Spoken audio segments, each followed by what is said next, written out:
এটা হচ্ছে একটা আওয়ামী বিরোধী সংসদ।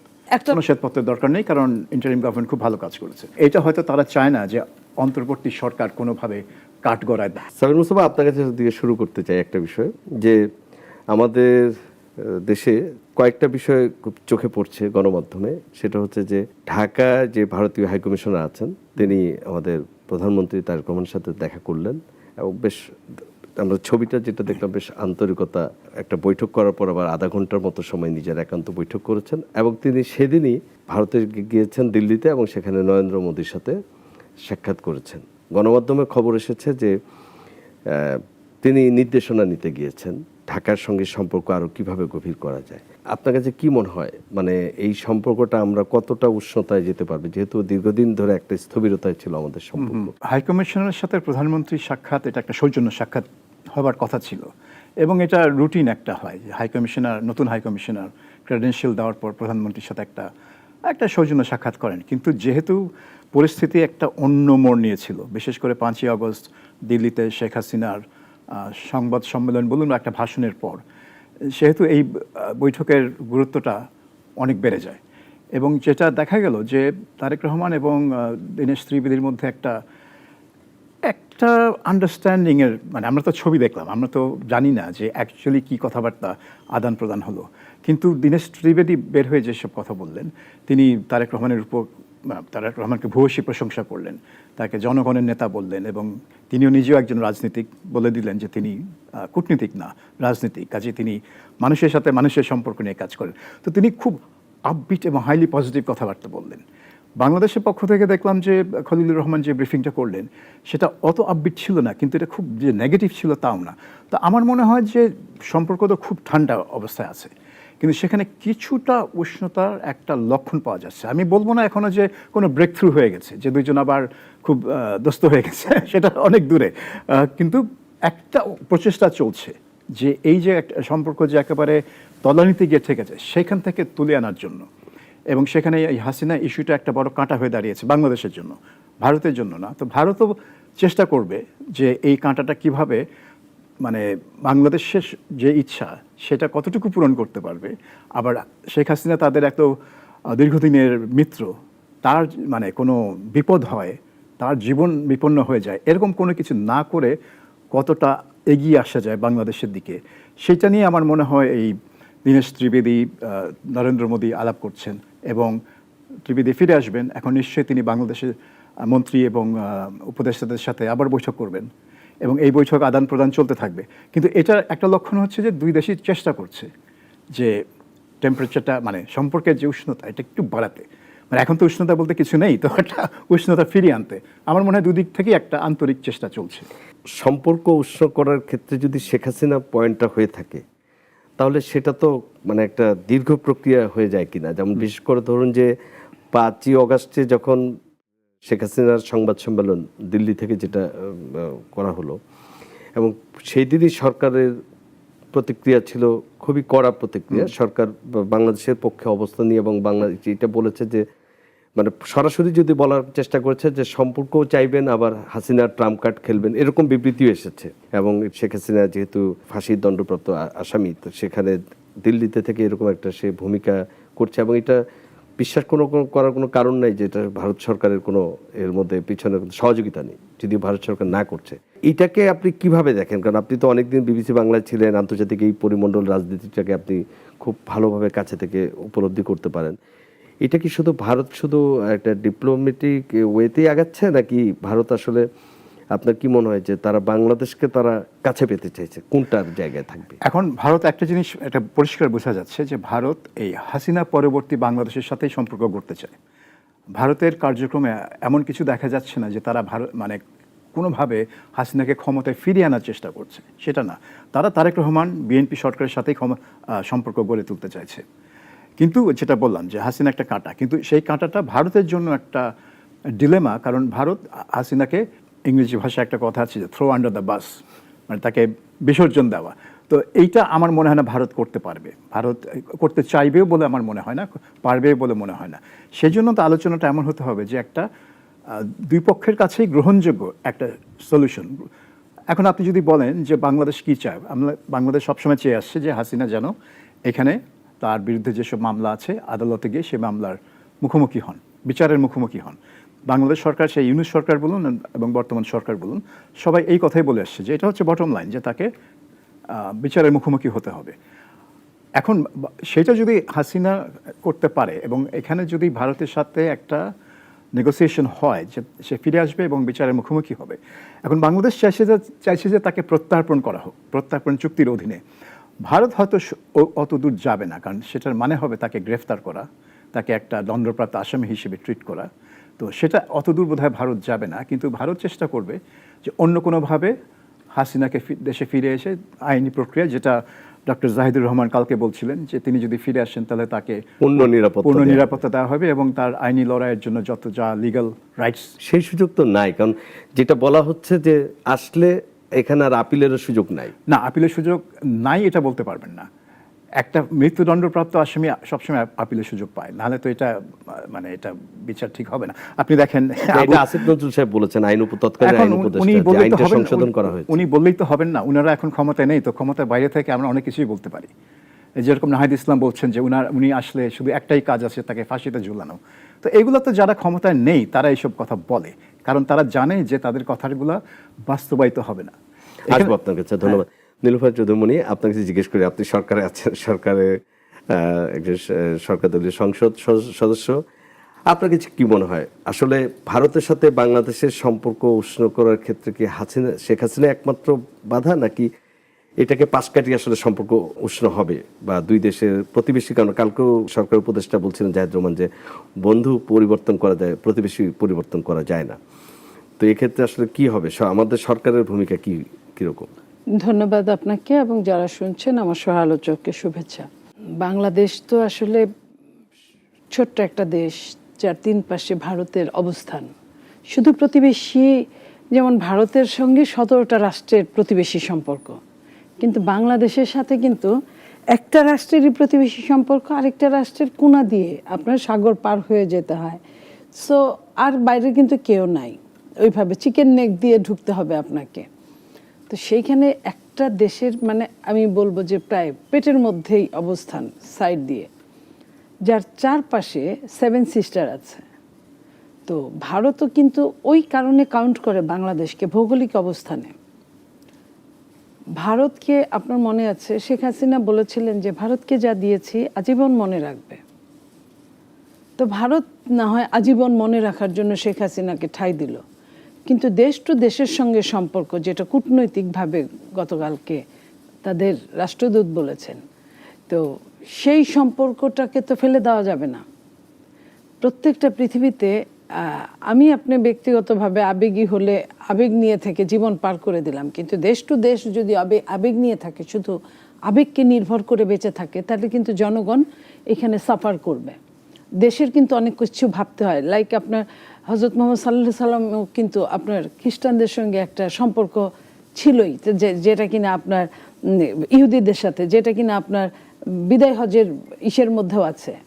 তো এখন আপনার ওই জায়গায় যদি বলতে হয় তারা প্রতিবেশী, তাকে আমি চাইলে চেঞ্জ করতে পারবো না। বাবা মা প্রতিবেশী, এদের চেঞ্জ করা যায় না। তো যেহেতু যায় না, তাই আমাকেও যতটুকু পারি ছাড় দিয়ে আমাকে কৌশলে এগোতে হবে, তাদেরও ছাড় দিয়ে এগোতে হবে। তারা যেটাই বলেন না কেন, 5 তারিখের আগেও শেখ হাসিনা অনেক বিবৃতি দিয়েছে, বক্তব্য দিয়েছে অডিওতে। 5 তারিখেও সে অডিওতেই দিয়েছে, বাট 5 তারিখের যে জাঁকজমক ওইখান থেকে দেখা গেছে, এটা কিন্তু তার আগে ওরকম ছিল না।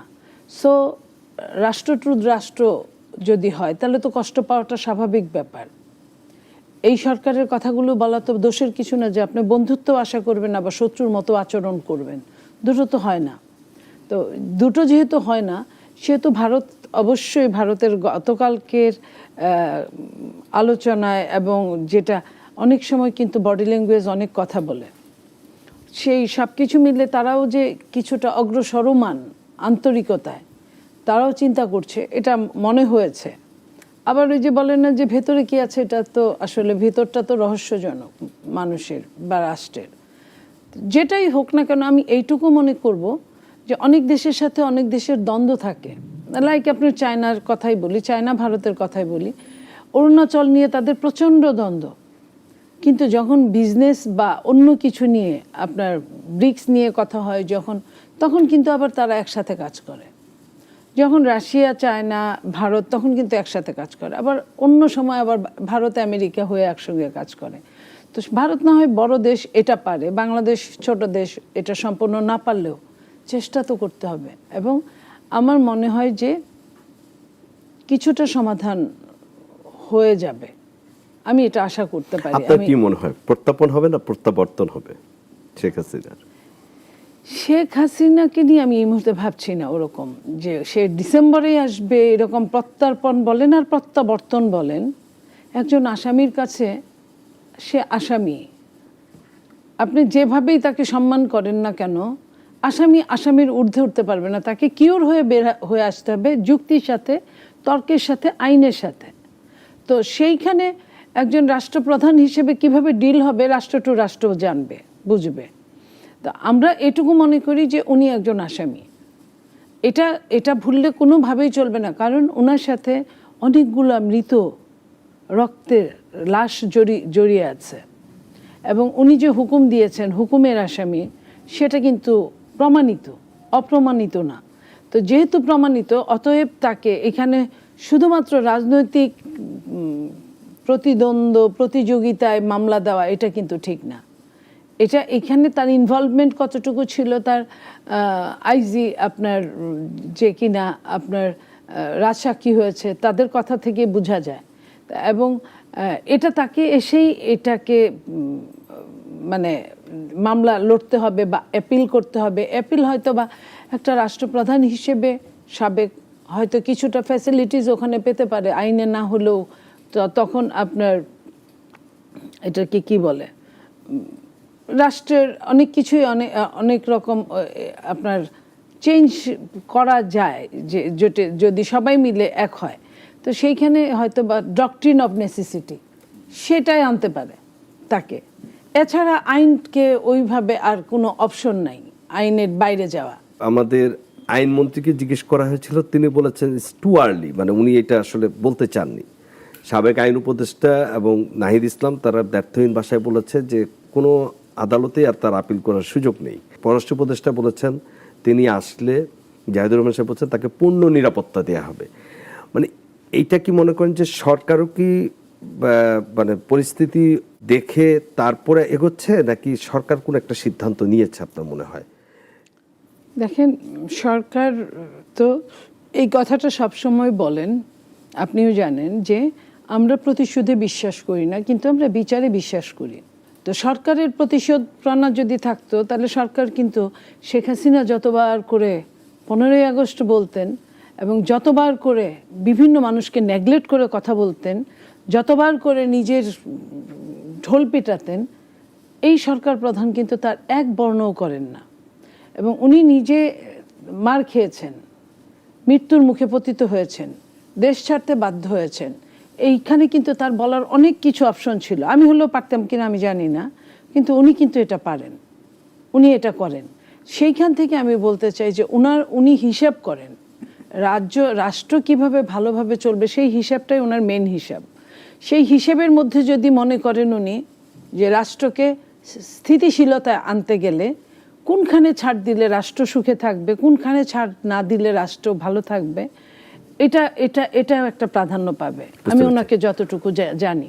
স্যার মুস্তফা ভাই, আপনাকে একটু জিজ্ঞেস করি, আমাদের সরকার তো মানে 5 মাস অতিবাহিত হয়ে 6 মাসে আসলো, এখন পর্যন্ত সরকারের প্রধানমন্ত্রীকে নিয়ে বেশ ইতিবাচক আলোচনা, তার লাইফস্টাইল বলেন, তার সরকার পরিচালনার ধরন বলেন, জনতার কাতারে মিশে যাওয়ার এক ধরনের প্রবণতা বলেন, যেটা অতীতে আমরা সরকার প্রধানদের এইরকমভাবে দেখিনি।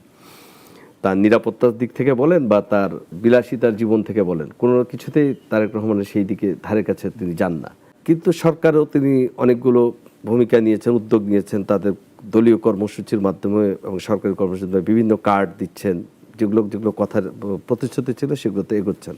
এবং সংসদও আমরা দেখি বিরোধী দলের সাথে সরকারি দলের সাংসদরা, মন্ত্রীরা যতই গরম কথা বলুক বা, কিন্তু তিনি খুবই এগুলো ধারে কাছে যান না। তিনি এই পরনিন্দা, পরচর্চা থেকে তিনি নিরুৎসাহিত করেন। এটা আমরা তারেক রহমানকে দেখছি। ওনার সরকারের এই 5-6 মাসের মধ্যে ওনার জন্য আসলে এখন বড় চ্যালেঞ্জ কোনটাকে আপনি বলবেন? জ্বালানি সংকট, অর্থনৈতিক সংকট, বিদেশি বিনিয়োগের সংকট, নাকি এই শেখ হাসিনার ইস্যুটা যখনই আসছে তখনই দেশে এক ধরনের একটা বিরোধী দল বলেন বা সরকারি দলে বলেন একটা অস্বস্তি লক্ষ্য করা যায়? এটা কতদিন এভাবে জিয়ে থাকবে? এখন এটা হচ্ছে বাংলাদেশের ইতিহাস যদি আপনি দেখেন, বাঙালি কিন্তু এইভাবে রিয়্যাক্ট করে। তারা বেশ রাস্তায় নামে কি স্লোগানে, কি ইস্যুতে রাস্তায় নামে, তাদের নেতা যখন জেলে যায়, তাদের নেত্রী যখন মামলা হয়, জ্বালানিতে মানে বাংলাদেশের সবচেয়ে বড় সমস্যা হচ্ছে অর্থনৈতিক সমস্যা এখন, এবং জ্বালানি সংকটটা আরও ঘনীভূত হতে যাচ্ছে। কারণ এখন শুধু হরমুজ প্রণালী, পারস্য উপসাগর না, এখন আপনার লোহিত সাগরেও এক ধরনের ছোটোখাটো অবরোধ শুরু হয়ে গেছে। সেটা নিরাপত্তা ওই জায়গায়। হ্যাঁ, কাজেই মানে বিশ্বের যে দুটো বড় বাণিজ্য পথ, সেই দুটো পথ এখন কিন্তু বাধাগ্রস্ত হচ্ছে। কাজেই বিপদ আসছে আরও বেশি অর্থনীতিতে। তো সেই দিকেই মানে সরকারের মনোযোগ দেওয়া উচিত। কিন্তু দেখা যায় যে আমাদের রাজনীতিতে অন্যান্য রাজনৈতিক বিষয়ে আমরা উত্তেজিত হই অনেক অনেক বেশি। মানুষের যে ইস্যুগুলো, মানুষের তো মানে ডাল ভাতের ইস্যু, তার পেটে কি পড়ছে, তার ছেলে স্কুল যেতে পারবে কি না, তার ছেলে কলেজ শেষে বা ইউনিভার্সিটি শেষে চাকরি পাবে কিনা, বা আদৌ ইউনিভার্সিটি যেতে পারবে কিনা, এগুলো তো হচ্ছে মানুষের মানে পেটের মানে রিয়েল ইস্যু। কিন্তু আমরা কিন্তু ওগুলো নিয়ে অত উত্তেজিত হই না, আমরা উত্তেজিত হই এই রাজনৈতিক ইস্যু নিয়ে। তো এটা বাংলাদেশের, আমি বলবো যে এটা হচ্ছে প্যাটার্ন, এবং এটা চলতে থাকবে, এটা আপনি চ্যালেঞ্জ করতে পারবেন না। তারেক রহমান যেটা করার চেষ্টা করছে, আপনি যেভাবে বর্ণনা দিলেন সেটা আপনি সঠিকই বর্ণনা দিয়েছেন, যে তিনি অন্য ধরনের একটা লিডারশিপ নিয়ে আসার চেষ্টা করছেন। যে লিডারশিপে আপনি যেটা বললেন, পরচর্চা পরনিন্দা থেকে তিনি সরে এসছেন। তিনি নাম ধরে কাউকে অ্যাটাক করেন না, যেটা আমরা অতীতে প্রচণ্ডভাবে দেখেছি। তিনি তার মানে পরিবারের বন্দনা বা পরিবারকে নিয়ে সময় ব্যয় করেন না, মানে নিশ্চয়ই তার পরিবারকে নিয়ে সময় ব্যয় করেন, কিন্তু ইতিহাস ঘাটেন না সেইভাবে।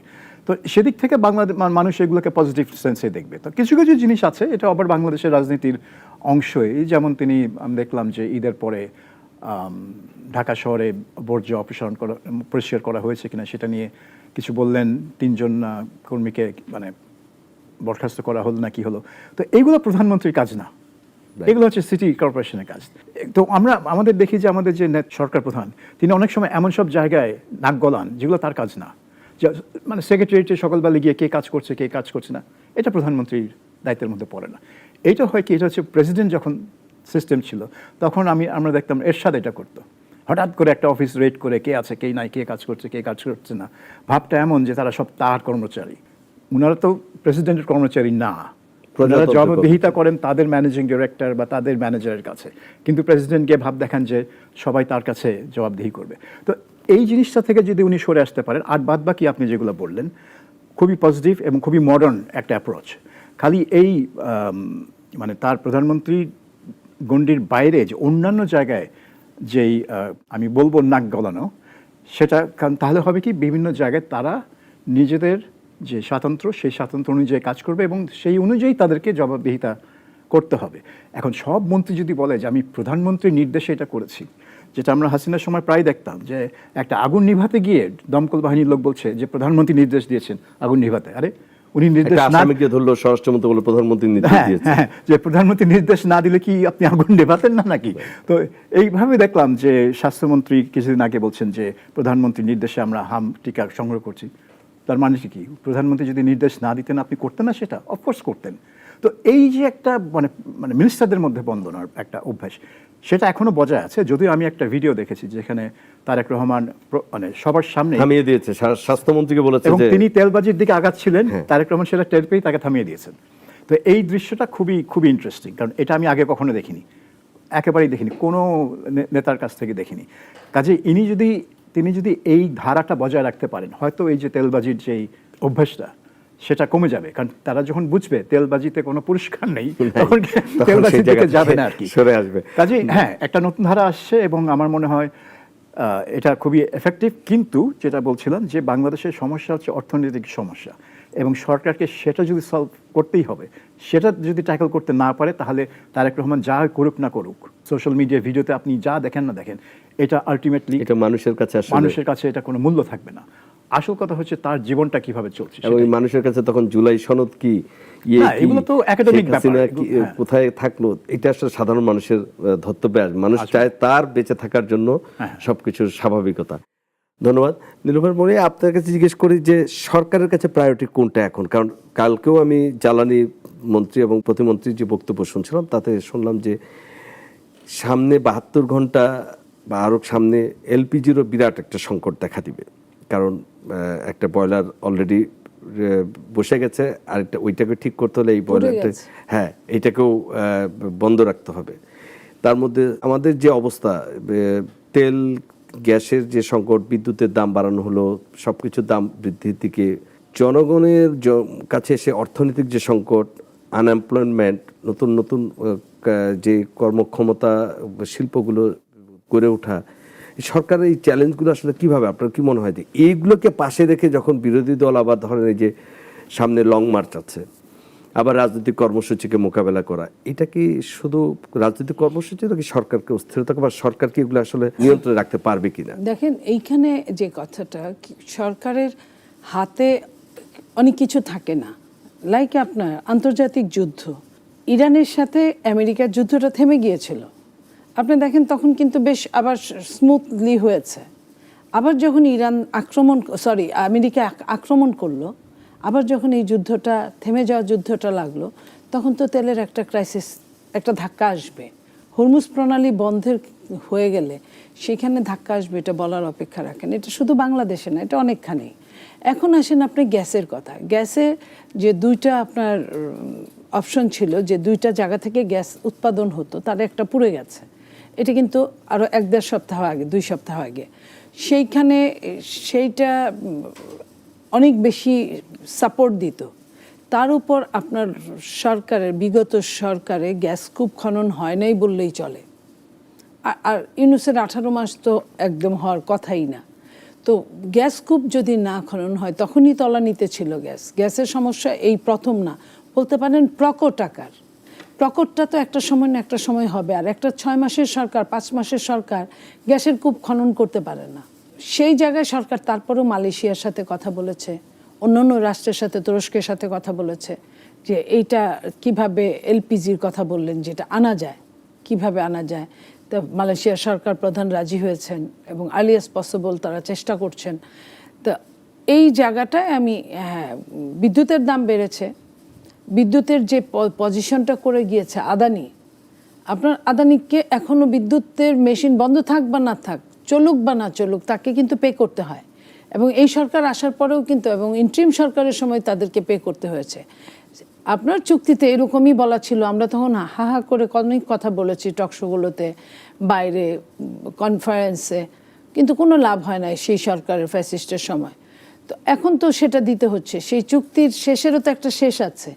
যখন আপনার এটা নিয়ে কথা বলবে, দুইটা দেশের সঙ্গে যদি সম্পর্কের যে কথাটা ভাই বললেন, যদি উষ্ণতা থাকে, তাহলে বলা যায় অনেক কিছুই, যে আমি এই জায়গায় ঠকছি, এই জায়গায় জিতছি, এই জায়গাটা একটু যদি এক্সকিউজ করেন। কিন্তু সম্পর্ক যখন শীতলতায় আচ্ছন্ন থাকে, তখন মুখ দিয়ে বললেন আপনি, ঢুকে বাইর পথে এসে, বাই রোডে এসে ঢুকে বললেন আকাশের দিকে তাকায় যে এই আকাশ, এই জল, বায়ু, স্থল সব কিছু আমাদের। কিন্তু কাজের সময় আপনি কাঁটাতার লাগায় দিলেন। কাজের সময় আপনি প্রতিদিন আপনার সপ্তাহে সপ্তাহে আপনি মার্ডার করতে থাকলেন বর্ডার। তাহলে তো আর সম্পর্কের এখানে ডেভেলপমেন্টটা চাক্ষুষ দেখা গেল না, শোনা গেল। শোনা যাওয়ার দেখা যাওয়া দুইটা আলাদা জিনিস।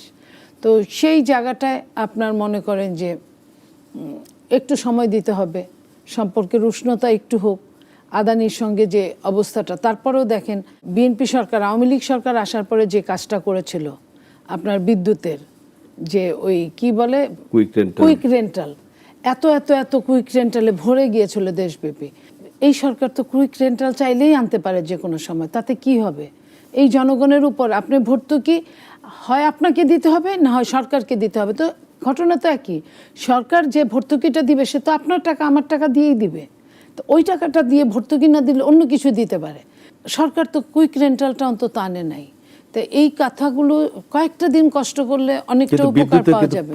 মানে চাহিদা যে পরিমাণ, তার উৎপাদন খুবই কম হচ্ছে এবং প্রচন্ড লোডশেডিং। অথচ আপনি দেখেন, আপনি কি শুনেছেন, এই আওয়ামী লীগের 15.5 বছরে বিদ্যুৎ এই করেছে, ওই করেছে, ওই করেছে, বিএনপি হলো খাম্বা।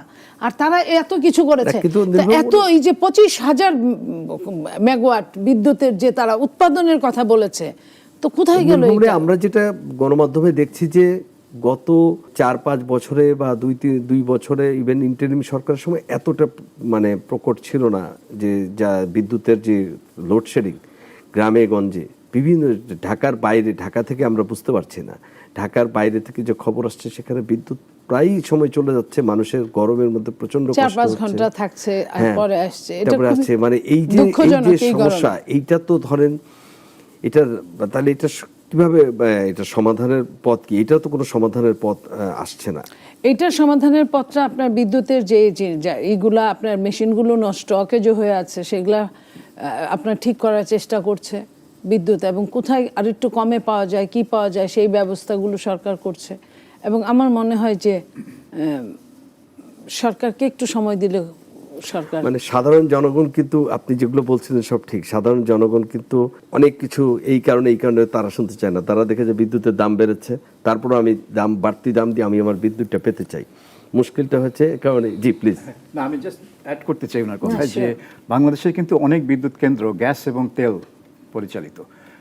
কয়লা কিন্তু আমরা খুব কম আছে, যদি একটা রামপালে একটা বসানো হয়েছিল, সেটা নিয়েও নানান ক্যাচাল। হ্যাঁ, ওটা আসলে এনভায়রনমেন্টালিস্টরা বড় পুকুরিয়ায় একটা কয়লা খনি আটকে দেওয়া হলো ওই এনভায়রনমেন্টালিস্টদের আন্দোলনের কারণে। কাজেই আর একটা নিউক্লিয়ার তো সবে চালু হলো, কিন্তু এদিকে তেল এবং গ্যাসের যে একটা সংকট, সেটা তো দেশের বাইরে। এটা তো এই দেশের যে সরকার ক্ষমতায় বা আগে ক্ষমতা ছিল, তাদের কোনো হাত নেই সেটার উপরে। কাজে এই সংকটটা তো বিদ্যুৎ প্রোডাকশনে পড়বেই, কারণ আপনার বিদ্যুৎটা বেশিরভাগই উৎপাদন হচ্ছে গ্যাস এবং তেল চালিত আপনার বিদ্যুৎ কেন্দ্র থেকে। কাজেই এই মানে যে পারস্য উপসাগরে যে সংকট, সেটা আপনার এখানে সার উৎপাদন বন্ধ করে দিয়েছে। এটা নিয়ে কিন্তু অনেকে কথা বলে না। সার উৎপাদন, ইউরিয়া উৎপাদন বোধহয় নাই এখন। তারপরে বিদ্যুৎ কেন্দ্রগুলোর একটা মানে সমস্যা হবেই, এটা হতেই হবে। কাজে এই সংকটটা সব লিঙ্কড এখন। এটা মানে সেই জন্য আমি বলছিলাম যে এই সরকারের আসলে সমস্যা হচ্ছে এইটা, এইটাই অ্যাড্রেস করতে হবে। এবং এখানে কিন্তু ভারতের সাথে একটা সম্পর্কের একটা গুরুত্বপূর্ণ দিক আছে। ভারতের সাথে কিন্তু ডিজেলের কাজ হয়েছে। তারপরে ভারতের অনেক তেল শোধনাগার আছে, যেটা বাংলাদেশে নেই। কাজে ভারত যদি অন্য জায়গা থেকে ক্রুড অয়েল ইম্পোর্ট করে ওখানে রিফাইন করে বাংলাদেশকে দিতে পারে, যেটা বাংলাদেশ পারবে না, কারণ বাংলাদেশের সেরকম রিফাইনিং ক্যাপাসিটি নাই। কাজেই ভারতের সাথেও কিন্তু বাণিজ্যিক সম্পর্কটাও কিন্তু খুব ইম্পর্টেন্ট। আপনি এবং আপনি সেটা ওই পলিটিক্যাল যেই প্রবলেমগুলো আছে সেটাকে বাদ দিয়ে আপনি ওই বাণিজ্যিক এটাকে সমাধান করতে পারেন। এবং ভারতও আমার মনে হয় না যে সেটা সে বলবে যে না, আমি তোমাকে তেল বিক্রি করবো না, কারণ সে তো বিজনেস করবে, তাহলে লাভটা তো সে রাখবে। সে তো কাজেই সরকারকে এই দিকে এই জিনিসটাকে সলভ করা, এই এনার্জি মানে ক্রাইসিসটাকে সলভ করা, ইলেকট্রিসিটি, গ্যাস সাপ্লাই, এটা একেবারে অত্যন্ত জরুরি হয়েছে। ভাই, রাষ্ট্রপতি নির্বাচনটা এখানে আসলে কি আছে? বিএনপির যাকে সমর্থন করবে সে পাশ করবে, এটা যে কোনো একজন সাধারণ মানুষও বুঝে। হ্যাঁ, যে রাজনীতি সম্পর্কে জ্ঞান রাখে না সেও বুঝে। আবার আমরা দেখলাম 11 দলীয় জোট নিশ্চিত পরাজয় জেনেও কর্নেল অলি আহমেদ সাহেবকে মনোনীত করেছে। মনোনীত করাটা দোষের না, কিন্তু আমি বলছি যে এই মনোনয়নটা নিয়ে কি লাভ? মানে আমার মানে চিন্তা ভাবনা হচ্ছে যে বিরোধী দল একটা মনোনয়ন করতেই পারে, এটা নিয়ে কোনো সমস্যা নেই, জেনে শুনে যে তারা হারবে। 91 সালে আপনার মনে আছে আওয়ামী লীগ বদরুল হাজার চৌধুরীকে মনোনীত করেছিল, যদিও বিএনপির এনাফ ভোট ছিল ইলেকশনটা জেতার, কিন্তু তারপরে তারা করেছিল একটা মানে রাজনৈতিক মানে অবস্থান নেওয়ার জন্য, যে আমরা আছি, আমরা চলে যাইনি। তো জামাত এবং এনসিপি এটা করছে, এবং তারা মনে করছে যে অলি আহমেদকে, যিনি আর কি অরিজিনালি বিএনপির নেতা, তিনি জামাতেরও ছিলেন না, এনসিপি তো ছিলেনই না, কাজেই, এবং তিনি একজন মুক্তিযোদ্ধা। তো তার এই ইমেজটা এবং তার বিএনপি কানেকশনটা ইউজ করে যদি তারা বিএনপির সাথে একটা নেগোসিয়েশনে যেতে পারে, কারণ তারা বলছে কিন্তু যে একতরফা নির্বাচন হচ্ছে, একতরফা প্রেসিডেন্ট হবে, তো একতরফা হবে, বিএনপির 2/3 আসন পার্লামেন্ট, এখন আপনি কি করবেন এই নিয়ে? আপনার তো কিছু করার নাই, তো আপনাকে এটা মানতেই হবে। তো আমার মনে হয় তারা ওই একটা মানে রাজনৈতিক অবস্থান নেওয়ার চেষ্টা করছে যে আমরা আছি এবং আমাদের সাথে একটু যাতে দেন দরবার, এবং তারা কিন্তু এইটাও আশা করছিল যে হয়তো বিএনপির কেউ তাদের পক্ষে ভোট দিতে পারে, যে কারণে ওই আর্টিকেল 70 নিয়ে আলোচনা হলো যে এমপিদের ভোটটা বোধহয় প্রকাশ্যে হবে এখন, এটা গোপন ব্যালটে হবে না, যাতে সবাই জানে কোন এমপি কাকে ভোট দিয়েছে। এবং তারা যদি সরকারি লাইনের বাইরে, তার দলের লাইনের বাইরে ভোট দেয়, তো তাদের আসন বাতিল হয়ে যাবে, এরকম একটা কথা। 70 অনুচ্ছেদ কি আছে? হ্যাঁ, 70 অনুচ্ছেদ তো আছে, এটা তো বাতিল হয়নি। তাহলে এটা নিয়ে যে আমরা এতদিন ধরে ৭০ অনুচ্ছেদে কিছু জিনিস চেঞ্জ হয়েছে। এটা বলা হয়েছিল, আমি যদি ভুল না করি, অর্থ বিল এবং অনাস্থা এই দুইটার ব্যাপারে দলের বাইরে কেউ ভোট দিতে পারবে না। হ্যাঁ, এই দুইটা রেখে আর বাকিগুলো ছাড় দিয়েছে। যেমন ধরেন সংসদে আগে বিপক্ষে কথা বলা যেত না, সরকার এখন যায়। তো রাষ্ট্রপতি ভোট কিন্তু এই চেঞ্জটা কি এফেক্টেড হয়েছে নাকি এটা জুলাই সনদের একটা অংশ যেটা এখনো সংসদের সংবিধানের অংশ হয় নাই? জুলাই সনদে যেটা, এটার উপর আপনার নোট অফ ডিসেন্ট আছে কিনা আমি ঠিক বলতে পারবো না, মনে হয় আছে, কারণ নাই আপনার, এটা কিন্তু পাশ হয়ে আছে অর্থ বিল এবং সহ অনাস্থা, এই দুইটা ছাড়া সবকিছু যে কোনো বিষয়ে একজন সংসদ সদস্য তার স্বাধীন মতামত ব্যক্ত করতে পারবে। এটা পাশ হয়েছে।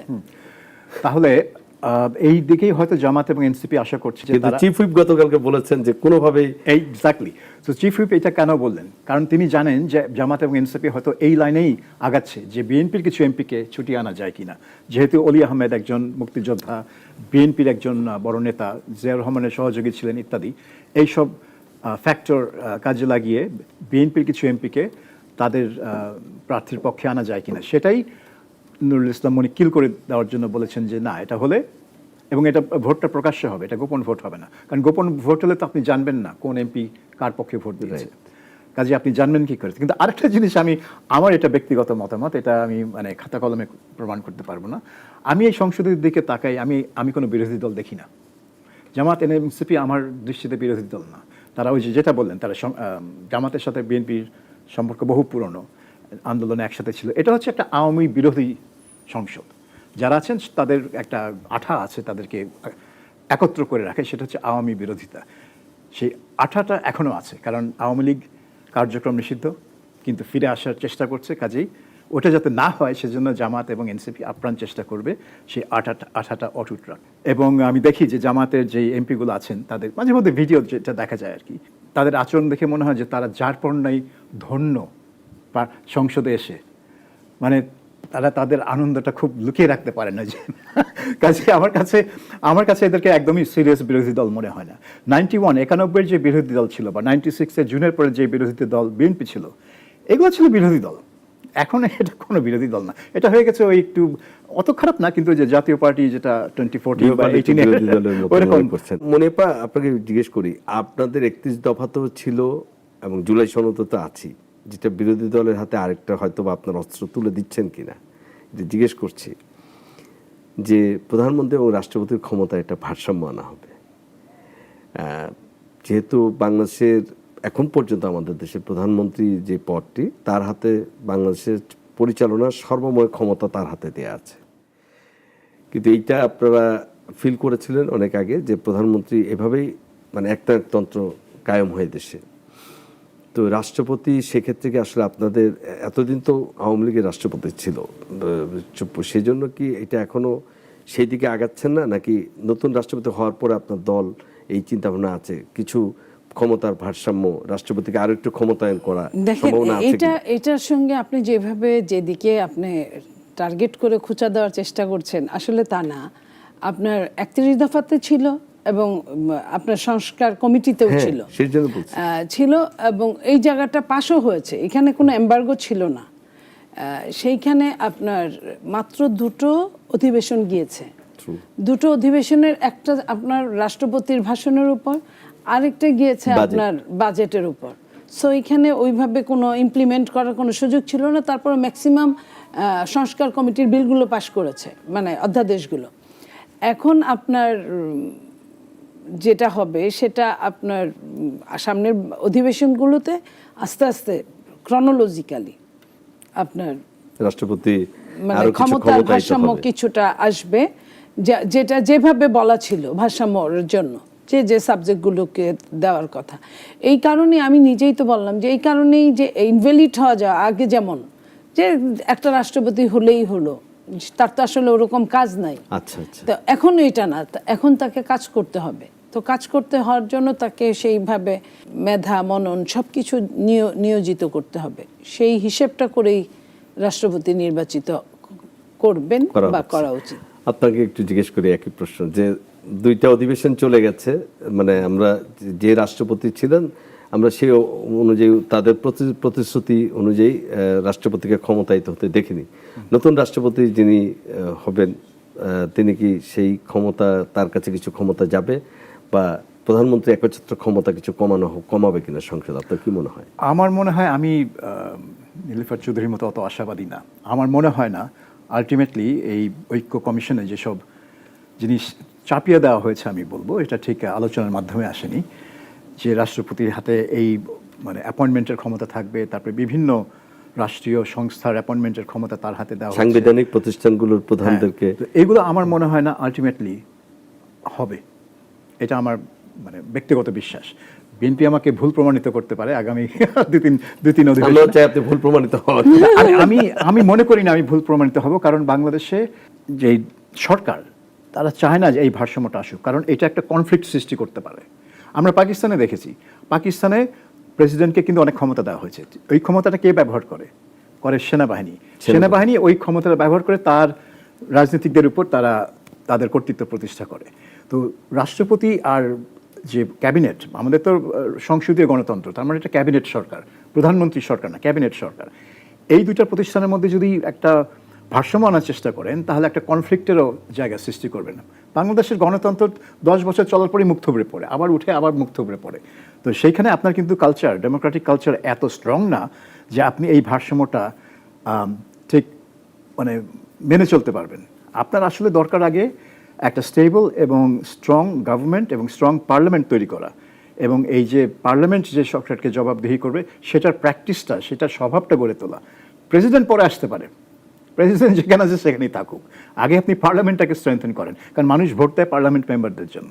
পার্লামেন্ট মেম্বাররা যখন তাদের একটু মানে কি বলবো মেরুদণ্ডটা একটু সোজা করতে পারবে, এবং সরকারকে জবাবদিহিতার মুখে আনতে পারবে, কারণ ওইটাই তাদের কাজ, সরকারকে জবাবদিহিতার মুখে আনা। এর সাথে যেই দলেরই হোক না কেন, সরকারি দল পারবে না কেন তাদের মন্ত্রীকে কোশ্চেন করতে, যে তুমি এটা ফেল করছো, হ্যাঁ জ্বালানি ব্যাপারে তুমি ফেল করছো, এটা পারবে না কেন সে করতে? অবশ্যই পারবে, কারণ সে তো জনগণের প্রতিনিধি, সে সব কিছুই পারবে। হ্যাঁ, ভোট দিতে পারবে না বিশেষ বিশেষ জায়গায় সরকারের বিরুদ্ধে, অবশ্যই সরকারকে ফেলে দিতে পারবে না সে, কিন্তু প্রশ্ন করতে পারবে না কেন? সো আমি মনে করি ওইটার ইম্পর্টেন্ট। কিন্তু প্রেসিডেন্টের যদি এই ভারসাম্য আনার জন্য প্রেসিডেন্টকে এইসব ক্ষমতা দেওয়া হয়, যেটা মানে খাতা কলমে দেখতে খুব ভালো লাগবে, কিন্তু এটা আলটিমেটলি আমার মনে হয় সরকারের সাথে একটা কনফ্লিক্ট সৃষ্টি করবে। ক্ষমতা ছাড়াই কনফ্লিক্টের উদাহরণ আমরা দেখেছি, আর ক্ষমতা থাকলে তো মানে এটা একটা কুরুক্ষেত্র লেগে যায়। এই প্রশ্নটা করলাম কেন, যে জাতীয় নাগরিক পার্টির নেতা এবং মুখপাত্র নাসিরুদ্দিন পাটোয়ারি বলেছেন তিনি সালাউদ্দিন সাহেবের কাছে গিয়েছিলেন, কোড অ্যান্ড কোড বলছি, তিনি বলেছেন স্বরাষ্ট্রমন্ত্রী সালাউদ্দিন সাহেবের কাছে গিয়েছিলেন, তাকে বলেছেন যে জুলাই সনদের এইগুলো ক্ষমতার ভারসাম্য, তারপরে গুম কমিশনটাকে ইয়ে করা, তার ভাষ্যমতে যে স্বরাষ্ট্রমন্ত্রী তাকে বলেছেন যে এগুলো করলে সরকার চালানো যাবে না। এটা সত্য বলেছে কিনা জানি না, বলছে যে ওনারা এটা করবেন না, সে তার ভাষায় বলেছে। কিন্তু আমাদের মাননীয় প্রধানমন্ত্রী কিন্তু যেখানে যাচ্ছেন তিনি বলছেন, এবং তার মন্ত্রীও বলছেন জুলাই সনদ অক্ষরে অক্ষরে তারা পালন করবেন। ইম্পসিবল, কারণ জুলাই সনদে যা আছে তার অনেকগুলো বিএনপি নিজেরই নোট অফ ডিসেন্ট আছে। না, নোট অফ ডিসেন্ট গুলো তো অবশ্যই ওটা ডিসেন্টের মধ্যেই থাকবে, সেটা চুলচেরা হিসাব হবে, 2/3 মেজরিটির ভোট হবে, যেটা নোট অফ ডিসেন্ট অবশ্যই সংসদ উঠবে, সবই সংসদ উঠবে, কিন্তু নোট অফ ডিসেন্ট নিয়ে আবার আলোচনা হবে, যেটা কোনো সমাধান হয় নাই। অবজেকশন থাকলে তো আর সমাধান হলো না, সেটা আবার উঠবে, সেখানে ভোটাভুটি হবে, যদি যারা জিতবে তারাই পাবে, তাদের পক্ষে যাবে। ওয়েল, আমরা অপেক্ষা করি। আমি একটু শেষের দিকে এসে একটা প্রশ্ন, আজকে নিশ্চয়ই আমরা দৈনিক প্রথম আলোতে দেখছিলাম, যেটা নিয়ে অনেকদিন ধরে কথা হচ্ছিল, 1, 2, 3, 4 করতে করতে 800 শতাধিক সংখ্যা পার হয়ে গেল হাম। আশঙ্কা করা হয়েছিল যে হামে আক্রান্ত হয়ে শিশুরা মারা গেল, যারা এই দুনিয়ায় আলো বাতাস বেশি দিন দেখতো না, যে যারা আসলে যার বাবা মা জানতো না তার সন্তানটা কিছুদিন পর মারা যাবে, এবং সেটা একটা অনুসন্ধানের প্রতিবেদন, আপনি পড়েছেন কিনা জানি না, দেখেছেন কিনা, সেখানে পরিষ্কারভাবে প্রথম আলোর প্রতিবেদক শিশির মোড়লের লেখায় উঠে এসেছে যে কিভাবে ধাপে ধাপে এই হামের টিকাটাকে কে, কারা, কখন, কোন পর্যায়ে এটাকে গাফিলতি করেছে। মানে এটা ভুল না, এটা হচ্ছে আমার কাছে একটা জিনিস এসেছে, আমার পানির পিপাসা পেয়েছে, আমার পানি খাওয়া উচিত, আমি পানি খাইনি, যে কারণে আমার জন্ডিস হয়েছে, মানে এরকম যদি আমি বলি, একটা জাস্ট এক্সাম্পল। তো প্রতিবেদনটা যেভাবে পড়লাম তাতে আমার কাছে মনে হয়েছে যে আমরা আমাদের পরবর্তী যে আগামী 3-4 বছর পরে যে শিশুরা আসবে বা 2 বছর পর যে শিশুদের যখন যে প্রয়োজন হবে এবং হাম নামে যে একটা মরণ ব্যাধি শিশুদের উপরে বসে পড়তে পারে, এটা গাফিলতি করে এটাকে সম্পূর্ণভাবে উপেক্ষা করেছে। আমার প্রশ্ন হচ্ছে যে এটা প্রথম আলো যখন করলো, একটি গণমাধ্যম তার অবশ্যই অনুসন্ধানমূলক কাজ, সরকারের জায়গা থেকে আপনার কি মনে হয়? তারপর মুনিয়াপার কাছে জিজ্ঞেস করবো, মুনিয়াপাকে আসলে জবাব চাইবো বেশি, কারণ উনি সরকার দলের এমপি। সরকার 6 মাস হয়ে আসলো, 5 মাস হয়ে অতিবাহিত হলো, দেখছে প্রতিনিয়তই খবরের কাগজে আসছে। সরকার তো নিজে একটা স্বাধীন অনুসন্ধান কমিটি করতে পারতো যে এর ভবিষ্যতে যেন এই ধরনের কারো কেউ গাফিলতি না করে, কেউ এই ধরনের মানে জীবন নিয়ে যেন না খেলে। সরকার আসলে কেন করলো? শুধু ইন্টারিমকে ছাড় দেওয়ার জন্য তো মনে হয়? আমার মনে হয় কি, মানে এই হাম ক্রাইসিসটা যখন শুরু হলো মার্চের 15 তারিখ, এটার জন্য বিএনপি সরকারকে আপনি কোনোভাবেই দায়ী করতে বিএনপি সরকার দায়ী না, তারা টোটালি ছিল ইনোসেন্ট এখানে। কিন্তু ওই শুরুর দিকে কিন্তু আমি কিছু কিছু কমেন্ট দেখছিলাম যে এটা নিয়ে কোনো ইনভেস্টিগেশনের প্রয়োজন নেই। এটার কারণ হচ্ছে আপনি যেটা বলছেন, যে আমার বিশ্বাস যে এই পুরো জিনিসটা যদি আওয়ামী লীগের ঘাড়ে চাপানো যেত তাহলে হয়তো এতদিনে মানবতা বিরোধী অপরাধের মামলা হয়ে যেত। কিন্তু যেহেতু এটা আওয়ামী লীগের গাফিলতি আছে তাদের সরকারের শেষের দিকে আছে, 23-এর শেষের দিকে, 23-এর শেষের দিকে, তারপরে তো 24 গেল খুব টালমাটাল একটা বছর, 25-এ ইন্টারিম গভর্নমেন্টের সবচেয়ে বেশি গাফিলতি। সো এইখানে ইন্টারিম গভর্নমেন্টের কোনো কার্যক্রমের নিয়েই কোনো তদন্ত হচ্ছে না। যেরকম দেবপ্রিয় ভট্টাচার্য একটা শ্বেতপত্রের কথা বলেছিলেন যে এই 18 মাসের অর্থনীতি কর্মকাণ্ড নিয়ে একটা শ্বেতপত্র, এবং সেটা মির্জা ফখরুল ইসলাম আলমগীর পরের দিনই নাকচ করে দিলেন যে কোনো শ্বেতপত্রের দরকার নেই, কারণ ইন্টারিম গভর্নমেন্ট খুব ভালো কাজ করেছে। সো এই বিএনপি গভর্নমেন্ট কোনো মানে কারণটা মানে বিএনপি যারা নীতি নির্ধারক তারাই বলতে পারবেন, কিন্তু তারা ইন্টারিম পিরিয়ডের কোনো গাফিলতি, সেটা অর্থনৈতিক বলুন, স্বাস্থ্য বলুন, যে কোনো খাত বলুন, কোনো কিছুতেই কোনো তদন্ত মানে করছে না। এবং এটা হয়তো তারা চায় না যে অন্তর্বর্তী সরকার কোনোভাবে কাঠগড়ায় দাঁড়াক। আচ্ছা, এটা আমার মানে বিশ্বাস যে তারা এই অন্তর্বর্তী সরকারকে একটা অলিখিত একটা দিয়ে দিয়েছে যে ঠিক আছে, তোমাদের আমরা টাচ করব না। নীলুফা আপা কি বলবেন? আমি আসলে দেখেন, আমরা যে আপনি খুব ভালো জানেন যে ইন্টারিম থাকা অবস্থা থেকেই আমি বা আমাদের 2-4 জন যারা টকশোতে যায় তারা কিন্তু সমালোচনা করতাম ওপেন, কোনো রাগঢাক করে না, এখনও করি, যেটা সত্য সাদাকে সাদা বলার চেষ্টা করি। সেখানে কিন্তু আমাদের দল আমাদেরকে কোনো রকম কথা বলে নাই যে কেন তুমি এটা বলো, কখনোই না। তার মানে কি আমাদের ফ্রিডমটা আছে, তো যেহেতু ফ্রিডমটা আছে আমি সম্পূর্ণরূপে সরকারকে এটা বলতে পারি না। হয়তো বা 5 মাসে সরকার নিজেকে গুছিয়ে উঠতে এত সমস্যার মধ্যে সরকার দায়িত্ব গ্রহণ করেছে, কারণ আপনি জানেন যখন সরকার আসবে সরকার জানে যে বাংলাদেশে টাকা নাই, বাংলাদেশে অনেক জিনিস নাই, বাংলাদেশে যে হামের যে টিকাটা ছিল না এটাও তো সরকার জানতো না। প্রত্যেকটা জায়গায় এরকম নায়ের মধ্যে বাংলাদেশ, সেই নায়ের মধ্যে একটা সরকার যখন দায়িত্ব গ্রহণ করে এতগুলো চ্যালেঞ্জ নিয়ে, আমার তো মনে হয় যে আমেরিকার কোনো সরকার যদি এই দায়িত্ব গ্রহণ করতো, এই সরকারের আগে সে ফেল করতো। যদি আপনার উন্নত দেশ ব্রিটেন এত 800-900 বছরের আপনার অলিখিত সংবিধান দিয়ে দেশ চালায়, তারাও যদি এরকম একটা অবস্থায় যদি দায়িত্ব গ্রহণ করতো তারাও পাশ করতো কিনা আমি শিওর না। মানে আমি চ্যালেঞ্জ দিব যে পাশ করতো না, শিওর না এটা বলাও ঠিক না, পাশই করতো না। তো এই জায়গায় বলতে পারেন যে হ্যাঁ তারেক রহমান সাহেবের সরকার নিয়েছে, সরকারের যেতে সবাই চায়, কিন্তু রিস্ক কতটা, অনেকেই কিন্তু বুদ্ধি থাকলে এই দেশের যে এই নাই এত তলা নিতে আমি কি করব, আমারও তো 2 দিন পরে সবাই, জনগণ তো জানে না কি আছে আর কি নাই, জনগণ চাইবে যে দাম বাড়লো কেন, জনগণ জিনিসটা নাই দেখে যে দাম বাড়লো। আর টাকাগুলো তো সব কাগজের টাকা, এখানে কোনো ব্যালেন্সে যে ডলার থাকবে পাউন্ড থাকবে কিছুই ছিল না। আপনার ওটা দিয়েই তো আসলে নির্ণয় করা হয়, সব টাকা তো পাচার হয়ে গেছে ডলার পাউন্ডে। তো সেইখানে যখন নিয়েছে আমাদের সুযোগ দেওয়া দরকার, এবং সরকার নিজে যখন একটুখানি মেরুদণ্ডে দাঁড়াতে পারবে অবশ্যই কেউই আইনের ঊর্ধ্বে না। আমাদেরকে যেহেতু কিছু বলে নাই, কেউই আইনের ঊর্ধ্বে না, আমি এইটুকু বলতে পারি। যে আর দুদক তো অনেককে ইতিমধ্যে হয়তো বা কল করছে, খোঁজ খবর নিচ্ছে, তাদের কাছেও কিন্তু সব রিপোর্টই আছে কে কত টাকা। ওই যে আমরা তো এইভাবেই বলতাম যে আওয়ামী লীগ পতনের সবচেয়ে মুখ্যম যে অস্ত্রটা ছিল আওয়ামী লীগ সভানেত্রী করেছিল, তার সেটা পিয়নের হলো যে কাছে তার 400 কোটি টাকা। পিয়নের 400 কোটি টাকা। তো পিয়নের সভানেত্রী কত বছর পরে বলছে? 15 বছর পরে বলছে পিয়নের 400 কোটি টাকা। আর যখন এই 18 মাসের উপদেষ্টার এপিএসরা 7 মাসে যখন আপনার হাজার হাজার কোটি টাকা পাচারের অভিযোগ আছে এবং ঘটনা সত্যি না হলে তো তার পদত্যাগ করতে হতো না, তার তো চাকরি চলে যেত না।